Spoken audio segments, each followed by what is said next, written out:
on CBS.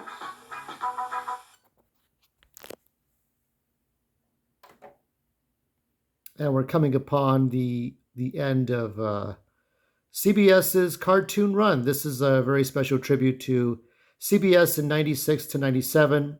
We're going to see some final cartoons or coverage of the cartoons.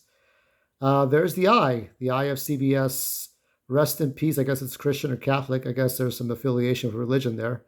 And after this season, CBS would run very, very little cartoon because the cartoons on that category would fall under educational and informative. And since 1997, all full power and Class A low power broadcast television stations have been required to broadcast at least 3 hours or more if they operate digital subchannels, so EI, EIO. So that's what happened to CBS. And first it was NBC, then it was CBS. They were coming for them, all because of those cartoon all-stars. Hey, you know what that is. It's Knock Out the Fat time. So this is an infomercial. Can we show that a little bit better there? He says, I believe everybody has a chance to get, their patent. So step into the ring, you know. That's that latest commercial he did. So we're going to look at some CBS stuff. I'm going to look at least one thing outside of it, I think. Outside of CBS, just because it debuted on the Kids WB in 96. I think you might know which one that is if you know me long enough. But it was a different time. I had graduated high school and class of 96. Didn't make it through my all-boys school with high grades, so I ended up going to a public school for senior year. And what were the things I collected at this time? I had my Wizard magazines, right? Wizard was still popular. My Superman comics. I didn't get this until probably late 97, the N64. But I definitely had my Virtual Boy and all the games. I used to get all the leftover games for $2 at Blockbuster Video. So what we're gonna do is we're gonna knock out the fat here. We're just gonna focus on CBS, and then one thing from Kids WB, and then the next week we'll look at One Saturday Morning for that. But that's next week. Let's start off with the first show. These are the final non-educational cartoons for CBS. Quite powerful, sir. Thank you. Enjoy the show. Oh, where is it?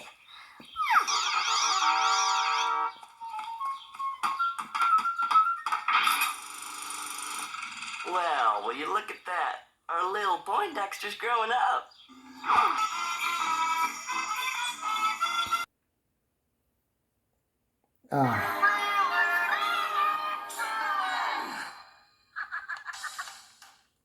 Yeah. That's not Cuphead. Oh no, that's not Cuphead. This is Felix the Cat. I'm thinking about my brother now.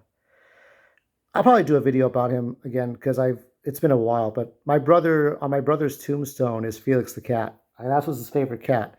When they designed Sonic the Hedgehog, and that's when I knew Sonic the Hedgehog would be something, right? Because Felix the Cat is the oldest anthropomorphic character. He predates Mickey Mouse by like 9 years, or maybe 8. I think because didn't they do Plain Crazy in 1927? I know Pete the Cat is older than that. Oswald the Lucky Rabbit, yeah. So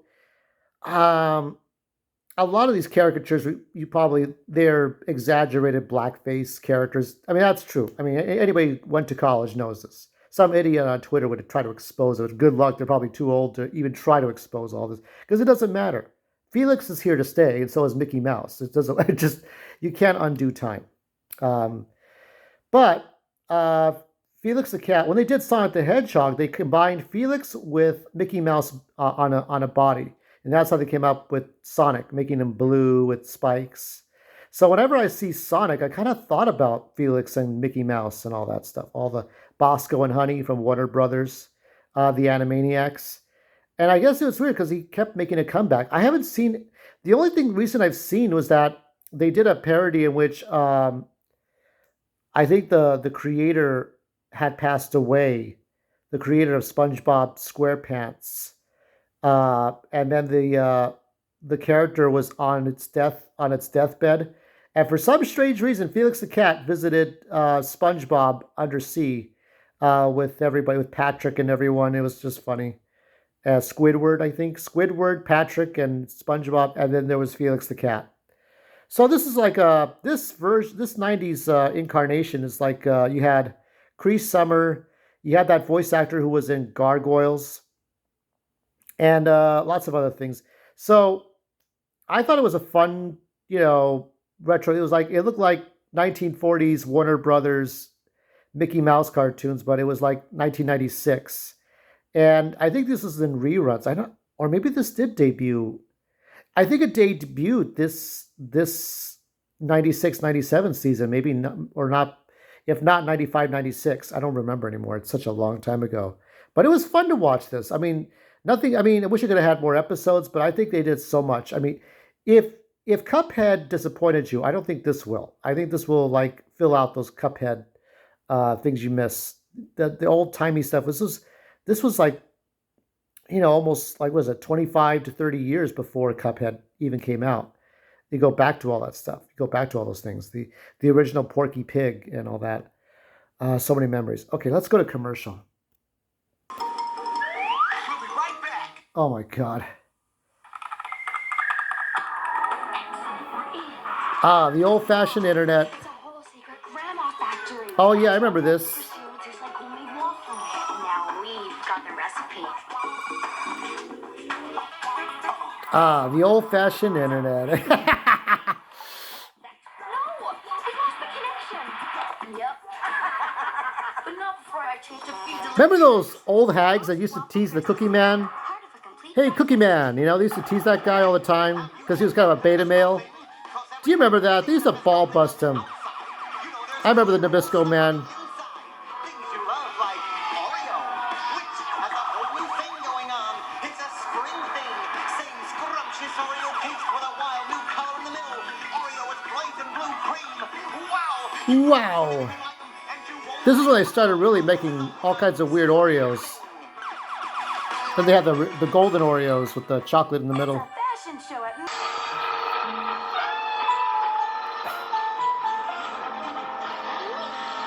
Can we go to the mall? I want a chocolate monkey. No time for that, Geeker. Do you want Moloch goons to catch us? No, I want a chocolate monkey. The mall isn't a bad idea, Becky. Lots of hiding places. Fine, come on. But my name is Lady Macbeth. Future world, when no one is safe, the people need a champion, a hero.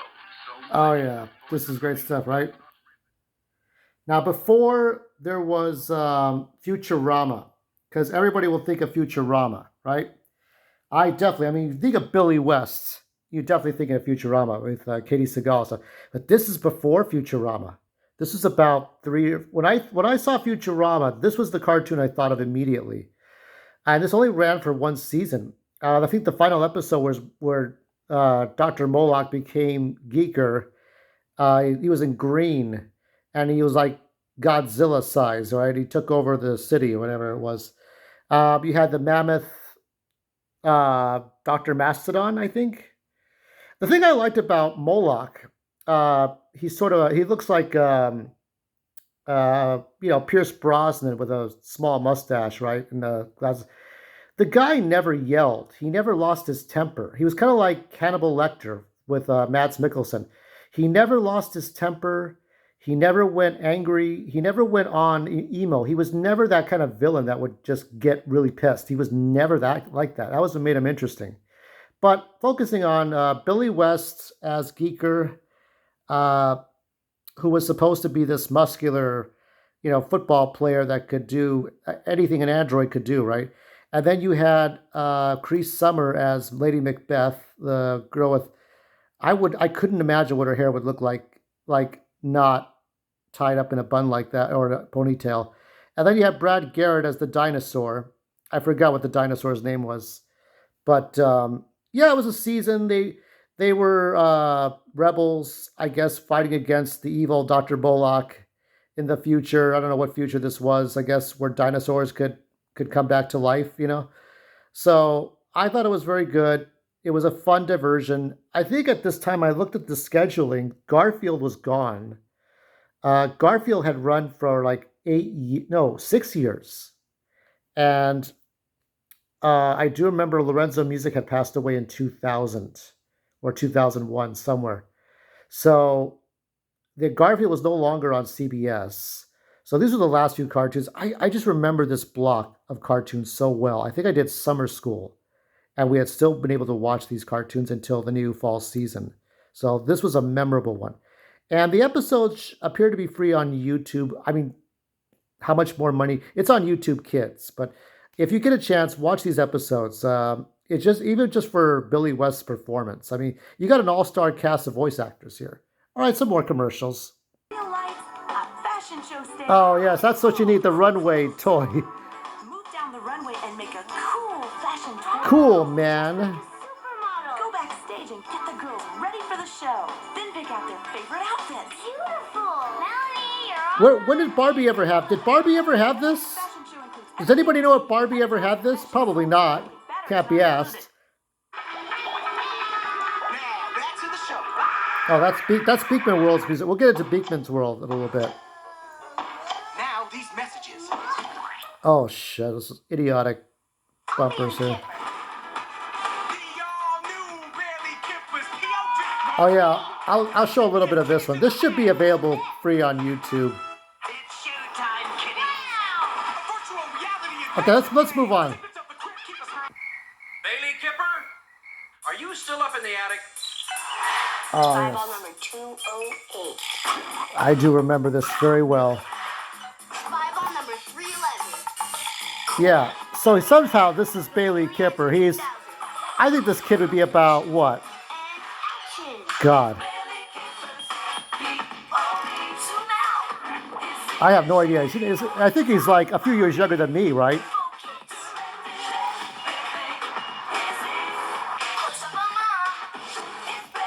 I'm taking a risk of copyright claim here, but I don't think I should be in trouble here. Looks like the 1988 CBS like intros here.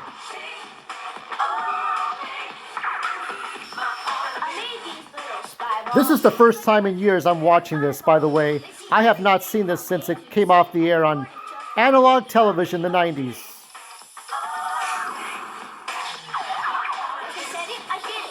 Okay, let's find a still for this. What a needlessly long intro, but that was the days when you could have 2-minute intros to a show. Not as bad as the Incredible Sea Monkeys. I would say Riders in the Sky. I'm trying to think of the three in my head, the 3 live-action CBS shows that were out that I've shown you before. Riders in the Sky would probably be the best one. Then this one, and then the Sea Monkeys would be at the dirt bottom of the barrel, bottom of 10 barrels. This is a little cringe. So I look at this and I think back to the 1988 intros where all the kids would be technical directors and show you Ernest and Garfield and Superman, right? So this kid, Bailey, has all these computers set up, right? He can watch everything in the house. He's got top secret cameras everywhere. He's got eyes everywhere, as Michael Jackson would sing. And but then it comes off like what is it? That one sitcom, Small Wonder, I guess, where you have like this family sitcom, and there's always something odd about the family, or like Mr. Belvedere, or some weird, or Family Matters. And so it's kind of like one of those things where something goes wrong and somebody learns a lesson. I think Bailey was trying to do an art contest. His brother wasn't good at stuff. His brother wasn't like positive about it. Oh, there's 2 episodes I can remember now. And Bailey lost, but it was whatever. He didn't win the art contest, but it was like whatever. He did the best. It's like believing in yourself. That's believe in yourself and the power of the cards, whatever it is. So that's that one. And then Bailey was in love with his teacher. I think he was his math teacher. And he was like, it was like this Oedipus complex, right? He was like, oh, my teacher's great. This was back then when you could fall in love with your teacher. It wasn't creepy as fuck. You know, imagine if it was the girl and the male. It's like, well, You could probably get away with that kind of thing in the 80s, but not in 2023. No, you can't do that. So, in the end of it, she turns out to be a creepy, witchy person, immature. So, there was this like image of her with her foot in her mouth. She wasn't perfect, and Bailey fell out of love and all that stuff. This is one of these. This is what the show was about. The mom that was silly, the dad. Like you could tell when these are actors who like to play the family, but they're silly actors and they're kind of going along with it because they love to be the sitcom family. And that's what the show was about. It was kind of a lot of nonsense. It was all right. It filled the space. It filled the void. We have, I think, 1 to 2 more shows here for CBS. Because we never have enough of these damn commercials. Pink. She's Erin Nicole. Oh. Your mailbox turns into a high chair. Put the baby in the mailbox. By me! COD Cuddle on Delivery mailbox high chair with dolls. It's like Garbage Pail or Cabbage Patch Kids, but less exciting. Capri Sun. I should get some Capri Suns. I haven't gotten Capri Suns in ages. I have to get Capri Suns again. Especially the orange, the citrus flavor. This is good. I have to figure out what's the #1 flavor for Capri Sun. I would think it's orange, that artificial orange tangy flavor. All right, next show, please. Blown away by the wind. Yeah, it's hard battling winds of up to 100 miles an hour when you only weigh 75 pounds. Not to mention you lose an orb. Oh shit! You guys got close, Kelly. We just about lost you. I'm really light against that wind. God, what a game show this Don't was. worry. Let's check. Thrills. It had chills. And best of all, it has me. This was a game show, much like Double Dare, Funhouse, Finders Keepers. A very Nickelodeon type show. I don't think there was any slime used. It kind of reminds me of the what is it? The maze, the Crystal Maze that was in the BBC UK television. And you had kids from anywhere from like 8 to like 14, I guess, up to like up to high school level. You know, these are young kids. These are like middle school. Could be early school, but elementary to middle school, and they got to do all kinds of crazy shit. And it didn't last long. I think it was about a season. I mean, this did not go into, even though it was labeled as educational and informative, it did not go into the next year. They changed everything. I mean, they went to boring TV. This was like, oh my God, what a time. But it was fun. It's fun to watch it. If you get, there's episodes, most of these, except for Ninja Turtles, and I would say, like most of these, you could watch them. I think they will not be moved from YouTube. Maybe this one probably would because it's Keeper, but some of the more obscure shows are still like floating around on YouTube. I won't tell. If it's high profile, I wouldn't tell you to go look on there, but because you don't want those episodes to go off the air or go off the site. But yeah, they're there. So we got a couple more things to look at. So let's look at the next show, and then we'll go back to commercials. Now, this is from another YouTuber commentary. This is the final episode where they get the Krang robot body back. By this time, they redrew the turtles to look less funny, and they had the red skies. James Avery was no longer the Shredder. They did have a return of Shredder and Krang. But this was where they got to the Technodrome in Dimension X. Bebop and Rocksteady, everybody was gone from that damn thing. And they got the Krang body, and then they had it fight Dreg, Lord Dreg, which, like, you know, turned into this giant putty of madness. And this is when the Ninja Turtles became masters and no longer sensei. They became the senseis and no longer the students. So that was the final episodes. I think this has a longer history because we're talking about a show that was on NBC, right? The first season or two was on NBC. Then it moved to CBS in 1990, or was that 89? Hard to tell. It did start out as a primetime special. Then it moved on to the CBS Saturday Morning lineup. Then it was part of the Action Zone, CBS Action Zone, starting right now. And then you'd see the Turtles, Teenage Mutant Ninja Turtles. It's a new theme that was on after 95 or so, 94, 95, James Avery had left, and you still had Pat Fraley, who was willing to do the Krang voice, but James had left. He was like, he checked out. He's like, nope, done. He even said so. He even said as much. He was like done with all that. But it was sad when he passed away, because I have to believe he would have come back for Wanted, Rocksteady, and Bebop for the Nickelodeon show. That happened in 2017, and I think he would have liked to have come back. I don't think he would. I mean, there was a part of him that enjoyed playing that character, but you had Lord Dreg, and Lord Dreg was this. They tried a different approach in which Lord Dreg would be this benevolent alien that comes bearing gifts, and then he was like going to conquer everything. I think he wanted to turn the Earth into another sun, and it was Tony J. You are reborn. You did not survive the abyss, Raziel. Something like that. That was from Legacy of Kain, Soul Reaver. Those turtles. I shall annihilate those turtles. He had that voice. And he was in Spider-Man. Tony J is sorely missed. A lot of voice actors are sorely missed. He did a lot of different things. I think he did Scooby-Doo. One of the Scooby-Doo. So I think it was the Yogi Bear thing for 1994. A lot of different things. And so, also too, Rob Paulson did not do the voice of Raphael for the last season or so because he was doing Animaniacs. I think he was locked into his contract for Warner Brothers, so he couldn't get out of it and be Raphael. So that sucked. I don't think he was Raphael that last time either. So, yeah, Splinter has that speech where you are like the lion, you are something or whatever, and they make a joke or whatever, but they're no longer students. They're now equals. They're on the same equal as Splinter. So I guess maybe they would have adventures together. And shortly after this, they did the next mutation, which I watched a little bit of the other day. God, that Shredder is cringe in that. I don't know.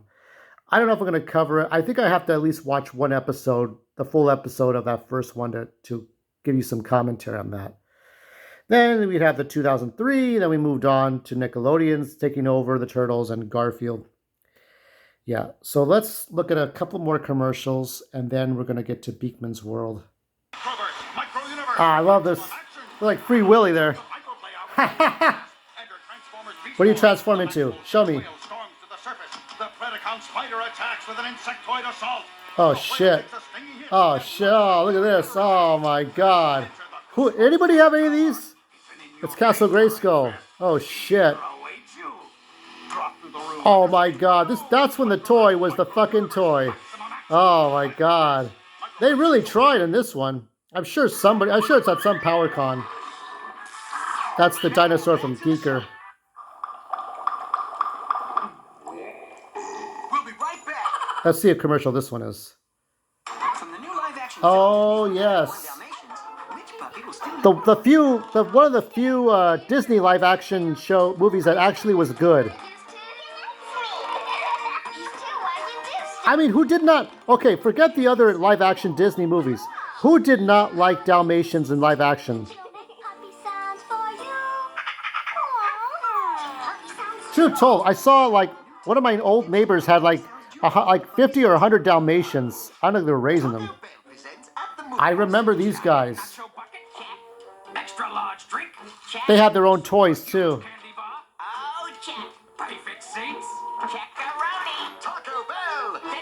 If this is what I think it is. Oh, Star Wars. I thought it was gonna be Ace Ventura. When you buy a Taco Bell Kids meal, you can get the Darth Vader disappearing cube. Yeah, that's cool. Look at that. Oh my god. That's when the toy was the fucking toy.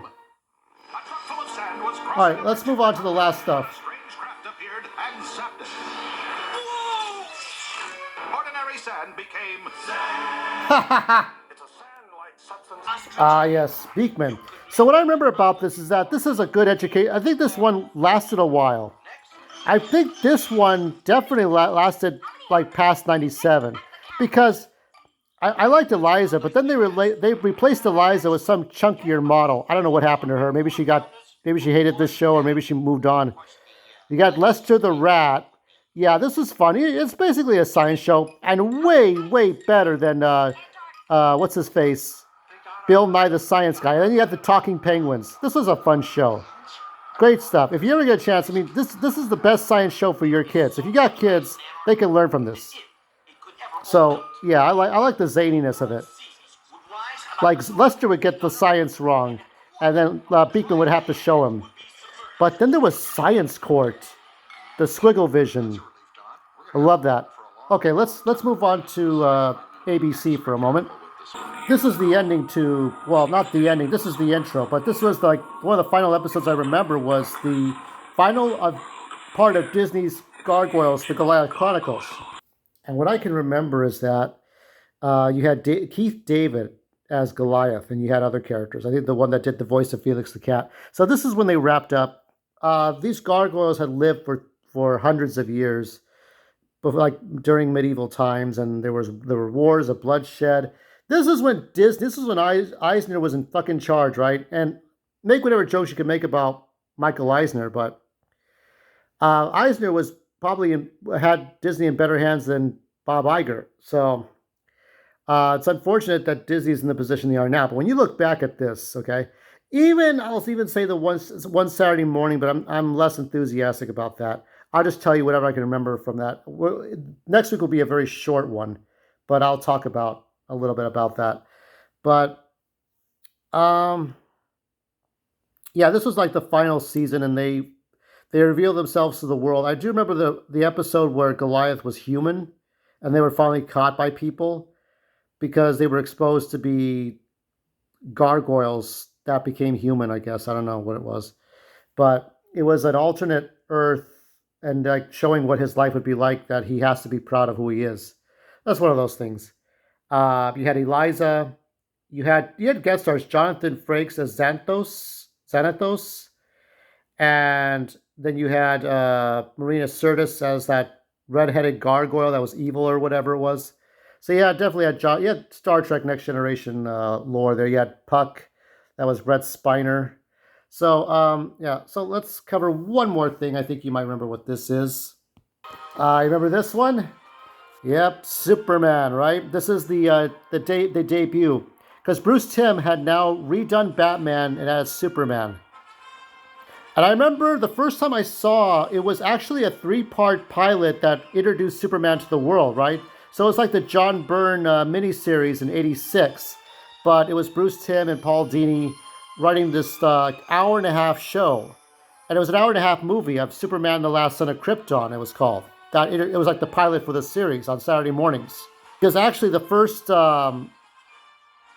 episode that they showed was on Friday afternoon. Preview was the Toy Man. The Toy Man that was like a Bud Cort, guy with a doll head. And there's Clancy Brown. But this is where it all started. So I remember all this stuff. The toys came out. I think Darkseid was like $40 or so because it was hard to find. I have very few toys from the animated series itself. Probably should have bought a lot of them. Probably should have, but whatever. I didn't. There you go. But anyway, yeah, this is Superman in his spacesuit because Superman doesn't have infinite strength. It's debatable whether or not he should wear a spacesuit or not. General Zod wore a spacesuit in Man of Steel, so you figure that one out. Yeah, so you had Clancy Brown, you had Tim Daly. Tim Daly was the first Superman voice actor to not be like an announcer. And here I am, right? It's like method acting here. Very, very well done. It wasn't a guy who was like had to do that stage acting. It was method. It was just like dramatic, more serious. And no disrespect to Bo Weaver, because I liked his Superman. It was very straightforward. Danny Dark, who did the Super Friends. You all remember that. I showed a little bit of that. It was good old times. But this is a new direction now. It's not ABC. This is Kids WB. It's like the second season. They had to show something new. New energy. So I do remember the first time I saw the pilot after the Toyman episode was right after they aired Superman 4: The Quest for Peace on a Sunday afternoon on WB5 in Los Angeles. And if you remember that, if anybody remembers that, you watched Superman 4: The Quest for Peace, then that I think that movie by that time was about 9 years old. It wasn't even on its 10th anniversary yet. That was the fourth movie that was not very good by canon. It was going to have Bizarro in it, but that changed to something else. And then this would come out, and it was basically all it was Jor-El on Krypton. Brainiac was the computer for Krypton, and Brainiac turned evil, and then decided to conquer planets. That would be an episode later on. So it's Clark Kent growing up on Smallville, and then becoming a teenager, then going to Metropolis for the first time. It was essentially the Superman movie, but it was done in animated form. And I would say, if you had to really rank these, people would like Man of Steel more, but I like the Superman movie in 78. Then you go by Man of Steel, and I guess you would put this, the 3-part series, the hour and a half pilot, as the third thing to like about the origin story. Because you can only tell that origin story for so long. What's James Gunn going to do better than those three things? Right? The three things being the animated series, Man of Steel, and the Superman movie with Christopher Reeve. James Gunn can't do better than that. So he has to ditch the origin story, or at least in some respect, like Matt Reeves' The Batman. All right, let's wrap this up. I hope you had as much fun watching this as I did putting it together. We will get to the Pokemans soon, and but next week will be a much shorter one. It'll be Disney's One Saturday Morning, my opinion about it, and the programming there. And that's it. If you like this video, you know what to do, and give a like, tell your friends. I'll be covering more Sunday Night Gaming. I'll be covering more Zelda and other things. I also have Instagram, but I'm sure somehow you'll find me on there. Stay tuned.